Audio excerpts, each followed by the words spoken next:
রবিবার ছিল mother's day, আর এই দিনে প্রত্যেক বছর আমার হাজব্যান্ড আমাকে সারপ্রাইজ দেয়। সেই দিনও সকালবেলা ঘুম থেকে উঠে দেখলাম সেন্টার টেবিলের উপরে খুব সুন্দর করে গিফট র্যাপ করে রাখা আছে 3টে গিফট, আর তার সাথে একটা গোলাপ। ও খুব ভালো করেই জানে যে ফুল আমার কতটা পছন্দের, এবং এত সুন্দর গিফট র্যাপ করা দেখে মনটা আরোই ভরে গেল। কারণ এই ছোট ছোট জিনিসগুলো যে ও মাথায় রাখে, সেটা দেখেই আমার ভীষণ আনন্দ হয়। এরপরে বিকালবেলা বলল, চলো একটু রেডি হয়ে নাও, একটু বেরিয়ে আসি। আর আমার ছেলে তো মনে হচ্ছে আমাকেই পিছনে বসিয়ে নিয়ে যাবে, বাবার আর দরকার পড়বে না। এরপরেই সোজা চলে গেলাম আমরা আমাদের খুব পছন্দের একটা মিষ্টির দোকান, ব্যাঙ্গালোরের এইচএসআর লেআউটে।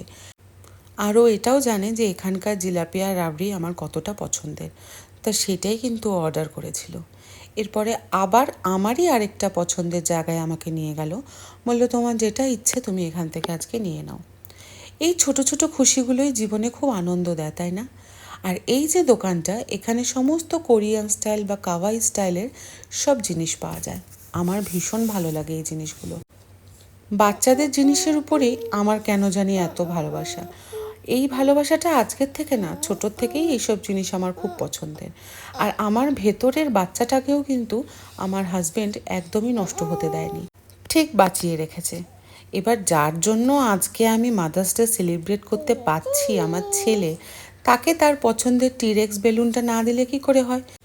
সে যে বিশাল ডায়নোসরের ফ্যান। এরপর যখন বিছনা করতে গেলাম রাত্রে ঘুমানোর জন্য, দেখলাম বালিশের নিচে 3টে বই রাখা আছে।